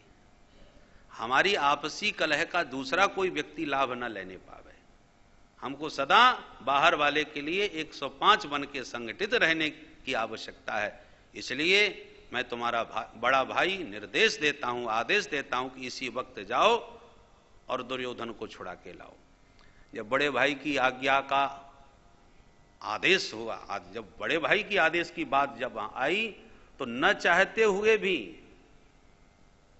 भीम और अर्जुन दोनों को उस गंधर्व से युद्ध करना पड़ा। युद्ध में उसे पराजित भी किया और दुर्योधन को छुड़ा करके युधिष्ठिर जी के पास लाए। कहने का तात्पर्य है कि भाइयों, माने युधिष्ठिर जी भले ही इच्छा के विरुद्ध आदेश दे रहे हो, फिर भी जहां भाई के आदेश की बात आती है वहां सारे अपने विचारों को किनारे करके तुरंत तत्पर हो जाते हैं आज्ञा पालन में। तो युधिष्ठिर जी के रूप में पांडव पक्ष का जो धर्म है वो जो निर्देश देता है उसका पालन होता है, परंतु कौरव पक्ष के धर्म की कोई नहीं सुनता। विदुर जी बेचारे परेशान हैं। यदा तु राजा स्वसुतान साधु पुष्णन्न धर्मेण विनष्ट दृष्टि भ्रातुर्यविष्ठस्य सुतान् विबन्धु प्रवेश्य लाक्षा भवने ददा। जिस समय राजा धृतराष्ट्र स्वसुतान असाधून, दुर्योधनादि दुष्ट पुत्र, असाधु पुत्र हैं उसके, दुष्ट हैं, पुष्णन अधर्मेण विनष्ट दृष्टि, उन दुष्ट पुत्रों का पोषण कर रहा है अधर्म का आश्रय लेकर के, और अधर्म के कारण विनष्ट दृष्टि, केवल नष्ट दृष्टि नहीं कहा, विनष्ट दृष्टि। और प्राय जिनकी नष्ट दृष्टि होती है, जिनके पास आंखें नहीं होती, उनकी भीतर की आंखें बहुत पैनी होती हैं। प्रायः जो भी अंधा व्यक्ति होगा उसके अंदर भगवान कोई ना कोई विशेषता जरूर देते हैं, उसके भीतर की आंख बड़ी तेज होती है, वो किसी ना किसी विशिष्ट गुण में परिपूर्ण रहता है, विशेषता होती है उसमें। पर यहां पर विनष्ट दृष्टि कहा सुखदेव जी ने, क्यों? बोले बाहर की तो फूट ही गई और भीतर की जो आंख थी उस पर पुत्र प्रेम का, मोह का इतना पर्दा पड़ा हुआ कि उन्हें कुछ दिख ही नहीं रहा, इसलिए विनष्ट दृष्टि। भीतर की आंख पर पुत्र मोह का पर्दा है। भगवान को लगा एक बार मैं यदि इनको समझाऊं तो शायद ये समझ जाएं, तो शांति दूत बन के भगवान आए। प्रभु के आगमन का समाचार सुना तो विदुर जी बड़े खुश हुए, प्रभु आ रहे हैं। अब वो समझाएंगे तो निश्चित रूप से ये युद्ध टल जाएगा, शांति की स्थापना होगी। पर उनकी बात कोई माने तब, मेरी तो मानते नहीं, शायद उनकी मान लें। तो विदुर जी ने आके धृतराष्ट्र को समझाया, प्रभु महाराज हमारा सबका सौभाग्य है जो प्रभु शांति का संदेश लेके आ रहे हैं, मेरी आपके चरणों में प्रार्थना है उनकी आज्ञा का पालन किया जाए, वो जो कहें सो मान लीजिए। धृतराष्ट्र बोले विदुर जी मैं तो सब कुछ मानने को तैयार हूं, पर मेरा बेटा माने तब ना, आप इस दुर्योधन को समझाओ। विदुर जी बोले महाराज उसको समझाना मेरे बस की बात नहीं, मैं आप ही को समझा सकता हूं, और इतना अवश्य कह देता हूं, एक के त्यागने से अनेकों का हित होता हो तो उस एक को त्याग देना चाहिए। हमारे किसी अंग में कोई घातक रोग हो जाए और डॉक्टर कहें इसको कटवा दो, तो बुद्धिमान व्यक्ति को वो प्रिय अंग भी काट देना चाहिए, ताकि शेष शरीर तो सुरक्षित रहेगा।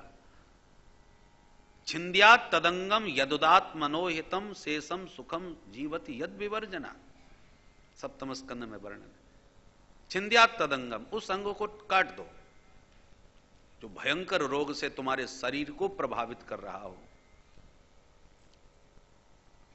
इसलिए महाराज मैं तो यही कहूंगा कि यदि ये आपकी बात नहीं मानता, शांति में बाधक बनता है, तो इसको त्याग दो, स्पष्ट कह दिया। दुर्योधन ने सुन लिया, सुनते ही क्रोध में भर गया, मुझे निकलवाएंगे ये। भरे दरबार में आकर के विदुर जी को घोर अपमानित कर दिया। कयेन मत्रोपजवाव जिह्वम दास्यासुतम यद बलनैव पुष्टः। किसने इनको बुलाया था, किसने इनसे परामर्श मांगा था? हमारे टुकड़ों पर पलने वाला दासी का बेटा। विदुर जी चाचा जी लगते हैं, पूजनीय हैं, पितृतुल्य हैं, और उनको दरबार में दुर्योधन कहता है दास्यासुतम यद बलनैव पुष्टः, हमारे टुकड़ों पर पलने वाला दासी का बेटा हमको घर से निकलवाएगा? तुम हमको क्या निकालोगे, हम तुमको निकालते हैं। इस प्रकार जब अपमान किया और धृतराष्ट्र मौन बैठे, सब सुनते रहे।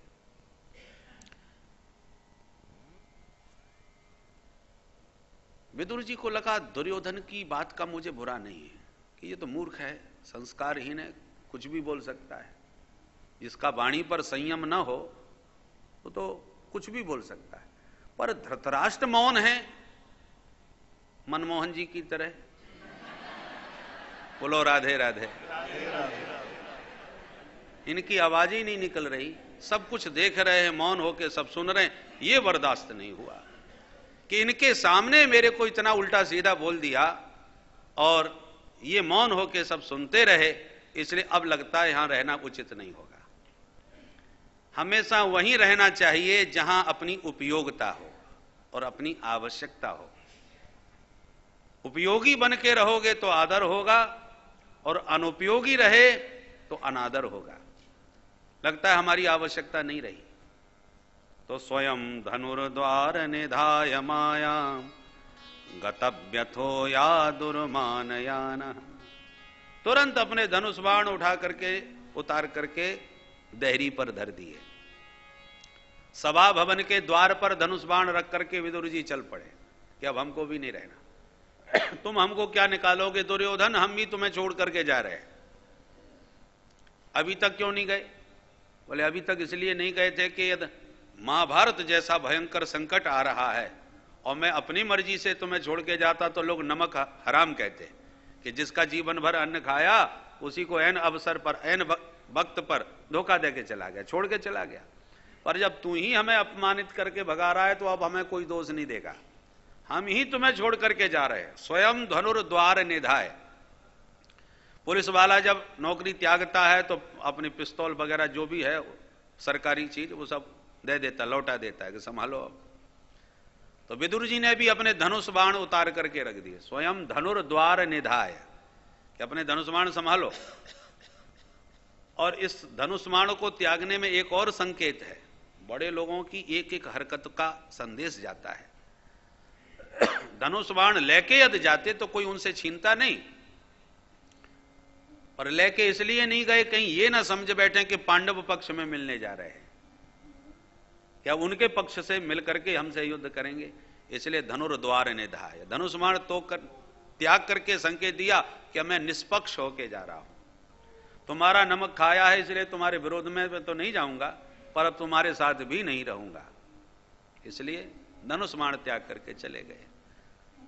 सुखदेव जी कहते हैं परीक्षित ये विदुर जी नहीं जा रहे, तो कौन जा रहे हैं? सनिर्गतः कौरव पुण्य लब्धो गजावया तीर्थ पद पदानी। सनिर्गतः कौरव पुण्य लब्ध, अब तक मानो कौरवों का समस्त जितना भी पुण्य था वो विदुर के रूप में आज उनका साथ छोड़ के जा रहा है। जैसे कि विभीषण जी महाराज जब तक लंका में रहे तब तक लंका सुरक्षित रही, उसका कोई कुछ नहीं बिगाड़ सका, और जैसे ही लंकापति ने विभीषण जी में लात मारी, विभीषण जी ने त्याग दी लंका को, तो उस समय गोस्वामी जी कहते हैं उसी वक्त सारे निशाचरों की आयु समाप्त हो गई। अस कह चला विभीषण जब ही आयुहीन भय सब तब ही। अस कह चला विभीषण जब ही आयुहीन भय सब तब ही। आयुहीन भय सब तब ही।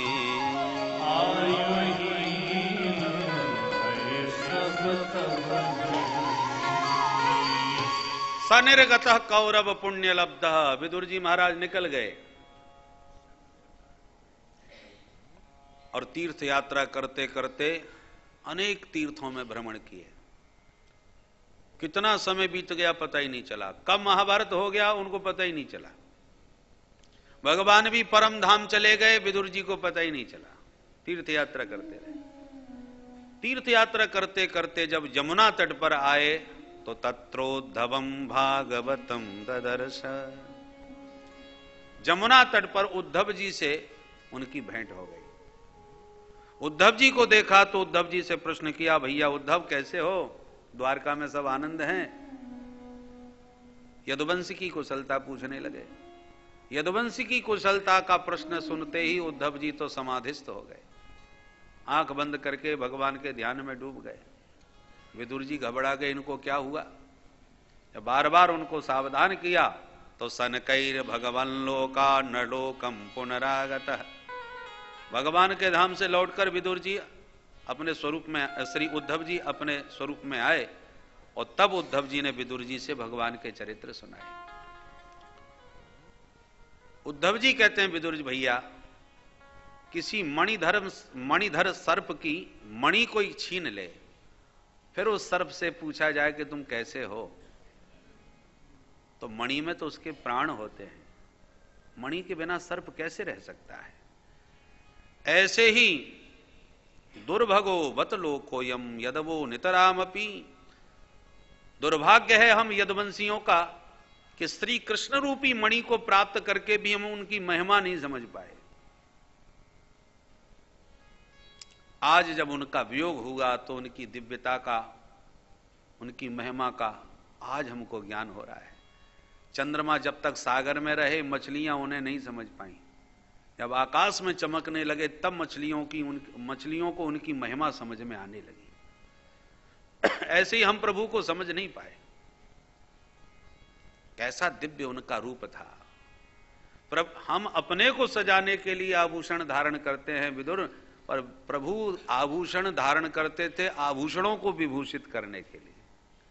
परम पदम भूषण भूषणांगम, भगवान के अंग में आभूषण आभूषित होते थे। भगवान तो बिना आभूषण के भी परम अलौकिक लगते थे। कैसा दिव्य रूप था। सिर्फ रूप ही दिव्य नहीं था, स्वभाव भी कितना दिव्य था। द्वितीय अध्याय के 23वें श्लोक में स्वभाव का वर्णन करते हैं। अहो बकीयम स्तन कालकूटम जिघांसया पाययदप्य साध्वी, लेभे गतिम धातृचितां ततोन्यम कंबा दयालुम शरणम व्रजेम। इसी स्वभाव पर तो सुखदेव जी रीझ गए थे। ऐसा अद्भुत स्वभाव है। जो पूतना जैसी राक्षसी विष पिलाने आई थी, भगवान ने उसको भी मां के समान गति प्रदान कर दी। ऐसा दयालु कौन हो सकता है विदुर। गोविंद के समस्त चरित्रों का स्मरण किया है उद्धव जी ने इस संवाद में, जिनका हम विस्तार से 10वें स्कंद में श्रवण करेंगे ही। अंत में वर्णन करते करते जब परम धाम जाने की बात कही कि प्रभु हम सबको त्याग कर परम धाम प्रस्थान कर गए, विदुर जी भौचक्के से रह गए। परंतु उद्धव जी बोले, जाते जाते मुझे प्रभु ने दिव्य ज्ञान दिया और निर्देश दिया है कि मैं बद्रीनाथ जाऊं। तो प्रभु के ज्ञान को, दिए हुए ज्ञान को आत्मसात करके अब मैं बद्री विशाल की यात्रा पर जा रहा हूं। पर विदुर तुम भी बड़े भाग्यशाली हो। कैसे? बोले, जब मुझे प्रभु ने ज्ञान दिया तो मेरे पास में मैत्रेय मुनि भी बैठे हुए थे, उन्होंने भी वो पूरा ज्ञान सुना। मुझे तो प्रभु ने आदेश दिया कि तुम बद्रीनाथ जाओ, पर मैत्रेय जी से बोले, मैत्रेय जब भी भक्त से मैं कुछ लेता हूं तो उसे कुछ न कुछ देता हूं, पर एक भक्त विदुर ही ऐसे हैं जिन्होंने मुझे दिया और मैंने आज तक विदुर जी को कुछ नहीं दिया। जब शांति दूत बन के गया था विदुर, विदुरानी ने कैसा दिव्य मेरा आतिथ्य किया था, मेरा स्वागत किया था, मैं उस स्वागत को भूल नहीं सकता। पर मैंने आज तक विदुर जी को कुछ नहीं दे पाया, इसलिए उनका ऋण मेरे ऊपर है। जब भी तुम्हें विदुर जी से भेंट हो तो मेरे द्वारा प्राप्त यह ज्ञान विदुर जी को अवश्य प्रदान करना। विदुर जी के तो आनंद का ठिकाना नहीं रहा। वाह, प्रभु ने जाते जाते मुझे स्मरण किया, मेरा ध्यान किया। विदुर जी आनंद मग्न हो गए। तुरंत बोले, उद्धव शीघ्र बताओ मुझे मैत्रेय कहां मिलेंगे। बोले, मैत्रेय जी आपको हरिद्वार में गंगा के तट पर प्राप्त होंगे। बस उद्धव जी से विदा लेके विदुर जी सीधे हरिद्वार पहुंचे। हरिद्वार में मैत्रेय मुनि से उनकी भेंट हुई। मैत्रेय जी को प्रणाम किया, मैत्रेय जी ने स्वागत किया। आओ आओ विदुर जी महाराज, मैं तो कब से तुम्हारी राह देख रहा हूं। तुम सामान्य महापुरुष नहीं हो। मांडव्य सापाद भगवान प्रजा संयमनो यम भ्रातु क्षेत्रे भुजस्यायाम जातः सत्यवती सुतात। मांडव्य मुनि ने कुपित होकर के यमराज को शाप दिया था कि जाओ तुम जन्म लो। ये महाभारत की कथा है विस्तार से।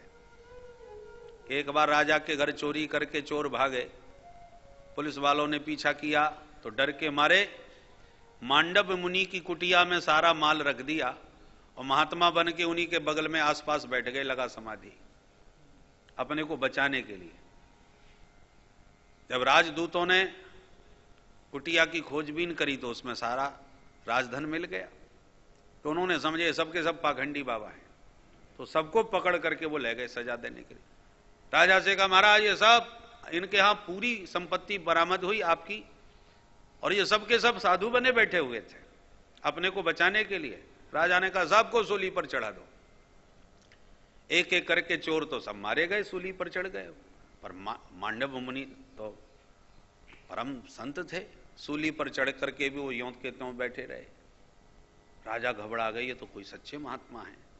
चरणों में गिर के माफी मांगी, महाराज क्षमा कीजिएगा, भूल हो गई, हम आपको पहचान नहीं पाए। महात्मा बोले प्रत्येक प्राणी को उसके कर्मों का फल मिलता है, पर मैंने जहां तक स्मरण मुझे आ रहा है कभी कोई ऐसा कर्म नहीं किया जिससे मुझे सूली पर आज चढ़ना पड़ा। तुम तो निमित्त हो, परंतु मुझे पता लगाना है कि मुझे किस कर्म की ये सजा मिली, तो तुम तो बता नहीं पाओगे। सीधे यमराज के हम पहुंच गए। धर्मराज और यमराज एक ही हैं। पुण्यात्माओं को जब शुभ कर्मों का फल देते हैं तो धर्मात्मा बन के, धर्मराज बन के, और पापियों को पापों का दंड देते हैं तो यमराज बन के। जैसे न्यायाधीश किसी को बाइज्जत बरी कर दे तो उसे धर्मराज दिखाई पड़ते हैं, और किसी को फांसी की सजा सुना दे या कारक आजीवन कारावास सुना दे तो वो उसे यमराज दिखाई पड़ते हैं। तो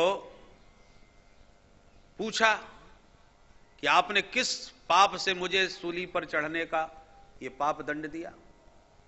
तो उन्होंने किताब खोली और कहा कि महाराज आप जब छोटे बालक थे ना तो एक जीव को आपने सुई से कौंच कौंच के मार डाला था, उसी पाप के परिणाम से आज आपको सूली पर चढ़ना पड़ा। मांडव मुनि बोले हमको कुछ होश ही नहीं था कि क्या पाप है क्या पुण्य, हमको कुछ ज्ञान ही नहीं था, अबोध अवस्था थी हमारी। उस अबोध अवस्था में किए हुए कर्म का इतना भयंकर आपने हमको दंड दिया। इसी बात पर नाराज हो गए और शाप दिया कि जाओ तुम्हें भी संसार में जन्म लेना पड़ेगा। तो वे ही विदुर जी बन करके पैदा हो गए। धर्मराज को विदुर बन करके उनको भी फल भोगना पड़ा। तो वही बात मैत्रेय जी कह रहे, मांडव्य सापात भगवान प्रजा संयमनो यमः भ्रातु क्षेत्रे भुजस्यायाम जातः सत्यवती सुतात्। इसलिए आपको उनके शाप से आना पड़ा, आप तो परम धर्मात्मा है। अब यहीं से विदुर मैत्रेय संवाद प्रारंभ होता है। विदुर जी ने प्रश्न किया महाराज ये बताइए, प्रत्येक प्राणी सुखी होने के लिए दिन रात मेहनत कर रहा है कि मैं सुखी हो जाऊं, सुखाय कर्माणि करोति लोके नतई सुखम वाण्यदुपारमम्। सुख के लिए प्रयास तो करता है पर बेचारा सुखी हो नहीं पाता। कृपा करके बताइए जीव को सुख प्राप्ति सच्चा सुख कैसे प्राप्त हो? प्रश्न विदुर जी ने किया। अब मैत्रेय जी 3:30 बजे जवाब देंगे। बोल भक्तवत्सल भगवान की। आइए प्रभु का स्मरण करके वाणी को विराम दें और पुनः 3:30 बजे उपस्थित हों।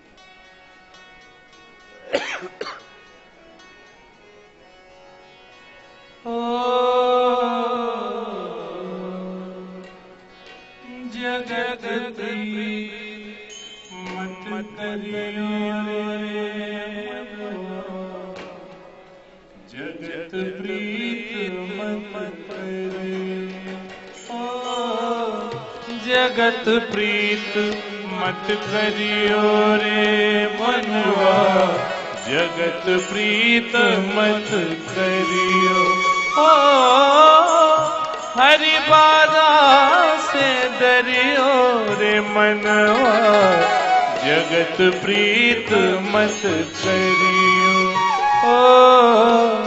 जगत प्रीत मत करियो रे मनुआ, जगत प्रीत मत करियो।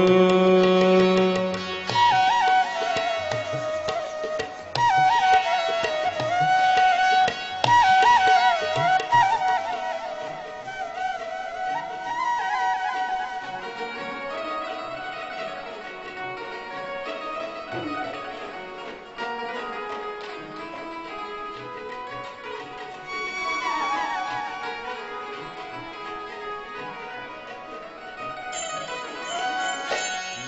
जग तो माया की छाया, ये जग तो माया की छाया, झूठी माया झूठी छाया, झूठी माया झूठी छाया। या पीछे मत परियो रे मनवा, जगत प्रीत मत करियो, ओ जगत प्रीत मत करियो रे मनवा, जगत प्रीत मत करियो।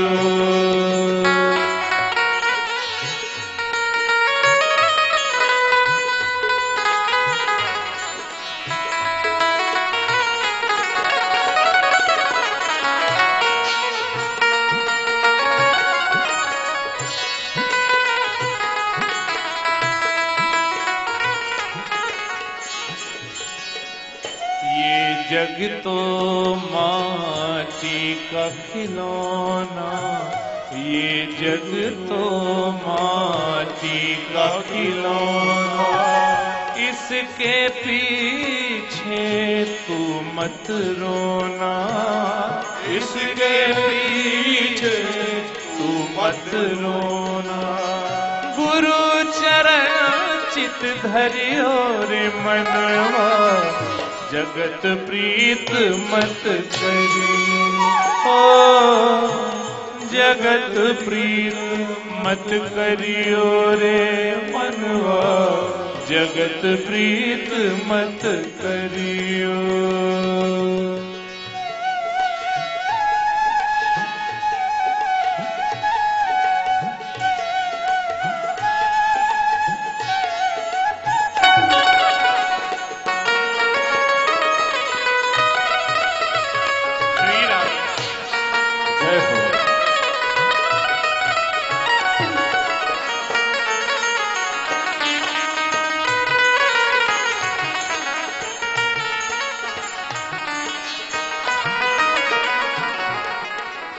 इस जग में तू आया अकेला, इस जग में तू आया अकेला, मत करियो जग से मन मेला, मत करियो जग से मन मेला। ओ भव से पार उतरियो रे मनवा, जगत प्रीत मत करियो, ओ जगत प्रीत मत करियो रे मनवा, जगत प्रीत मत करियो। ओ हरि बाधा से डरियो रे मनवा, जगत प्रीत मत करियो, ओ जगत प्रीत मत करियो रे मनवा, जगत प्रीत मत करियो। श्री कृष्ण गोविंद हरे मुरारे, हे नाथ नारायण वासुदेव। श्री कृष्ण गोविंद हरे मुरारे, हे नाथ नारायण वासुदेव। श्री कृष्ण गोविंद हरे मुरारे, हे नाथ नारायण वासुदेव। श्री कृष्ण गोविंद हरे मुरारे, हे नाथ नारायण वासुदेव। हे नाथ नारायण वासुदेव, हे नाथ नारायण वासुदेव। हे नाथ नारायण वासुदेव, नाथ नारायण वासुदेव। हे नाथ नारायण वासुदेव, हे नाथ नारायण वासुदेव।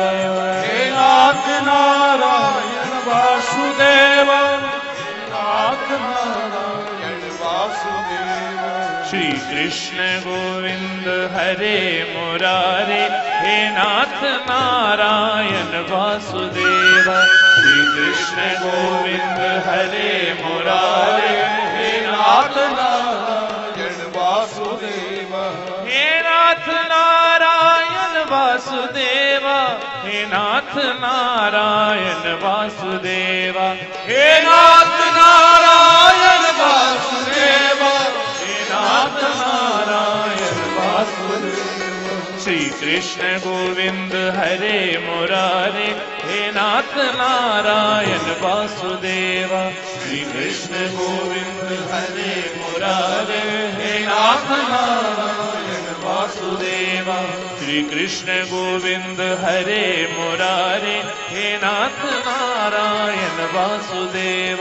श्री कृष्ण गोविंद हरे मुरारे हे नाथ नारायण वासुदेव। हे नाथ नारायण वासुदेव। हे नाथ नारायण वासुदेव। हे नाथ नारायण वासुदेव। हे नाथ नारायण वासुदेव। हे नाथ नारायण वासुदेव। हे नाथ नारायण वासुदेव। हे नाथ नारायण वासुदेव। हे नाथ नारायण वासुदेव। हे नाथ नारायण वासुदेव। हे नाथ नारायण वासुदेव। हे नाथ नारायण वासुदेव। हे नाथ नारायण वासुदेव। श्री कृष्ण गोविंद हरे मुरारे हे नाथ नारायण वासुदेव। श्री कृष्ण गोविंद हरे मुरारे हे नाथ नारायण वासुदेव। श्री कृष्ण गोविंद हरे मुरारे हे नाथ नारायण वासुदेव। श्री कृष्ण गोविंद हरे मुरारे हे नाथ नारायण वासुदेव। हे नाथ नारायण वासुदेव। हे नाथ नारायण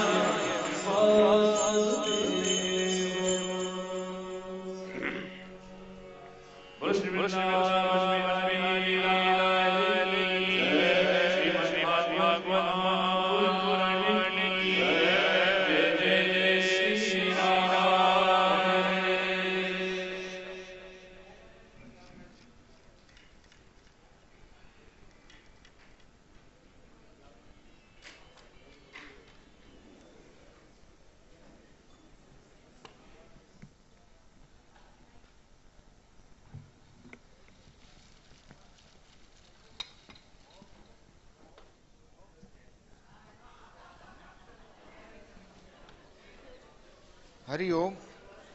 એક માહિતી આપવાની હતી આપને. પૂજ્ય સ્વામીજીના પ્રવચનોની ઓડિયો કેસેટ લાઇબ્રેરી આપણી ચાલતી હતી. એ ઓડિયો કેસેટ લાઇબ્રેરી આપણે બંધ કરી છે. હવે બધું સીડી MP3 ફોર્મેટમાં કન્વર્ટ થઈ ગયું છે. જે લોકો પાસે ઓડિયો કેસેટ પ્લેયર હોય તે લોકો માટે એક ખાસ વ્યવસ્થા આ વખતે રાખી છે. ગુજરાતી કેસેટો તો ઘણી બધી જતી રહી છે, પણ કેટલીક અંગ્રેજી કેસેટો જે તે વિષયની આખા સેટ અવેલેબલ છે. તો આજે બપોરે 2 થી 3:30 દરમિયાન હસમુખભાઈ પંડ્યા પાસેથી નીચે બેઝમેન્ટમાં આપણી કેસેટ લાઇબ્રેરી છે, ત્યાંથી જે લોકોને જોઈતું એ લોકો કલેક્ટ કરી શકે છે.